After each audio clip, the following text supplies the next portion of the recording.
কুষ্টিয়ায় জামায়াতের সংসদ সদস্য প্রার্থী ইসলামী বক্তা মুফতি আমির হামজার বিরুদ্ধে ঝাড়ু মিছিল করেছেন নারীরা। তারা প্রয়াত আরাফাত রহমান কোকুর নাম বিকৃত করায় আমির হামজাকে ক্ষমা চাইতে আহ্বান জানান। রোববার 18 জানুয়ারি সকাল 10:30টায় কুষ্টিয়া সদর উপজেলার বটতল মোড় থেকে নারীদের মিছিল শুরু হয়। মিছিলটি মহাসড়ক ধরে অগ্রসর হয়ে বিআরবি তেলের পাম্প এলাকায় গিয়ে শেষ হয়।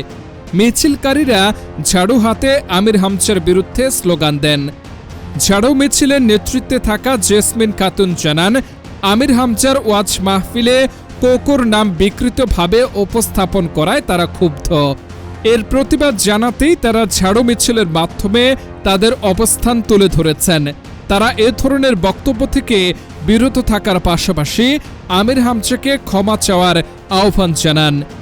কুষ্টিয়া সদর আসনে জামায়াতের প্রার্থী ইসলামী বক্তা মুফতি আমির হামজার পুরনো একটি বক্তব্যের ভিডিও সামাজিক যোগাযোগ মাধ্যমে ভাইরাল হয়েছে।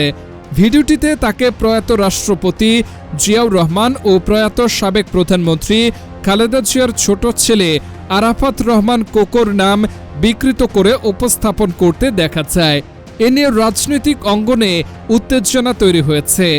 জেলা বিএনপির পক্ষ থেকে আমির হামজার বক্তব্যের প্রতিবাদ জানানো হয়েছে। প্রয়াত একজন ক্রীড়া সংগঠককে নিয়ে আমির হামজার অসৌজন্যমূলক বক্তব্যে অনেকে সামাজিক যোগাযোগ মাধ্যমে ক্ষোভ প্রকাশ করেছেন। তবে বক্তব্যটি 2023 সালের দাবি করে ফেসবুকে ভিডিও বার্তায় 2 দফায় দুঃখ প্রকাশ করেছেন আমির হামজা।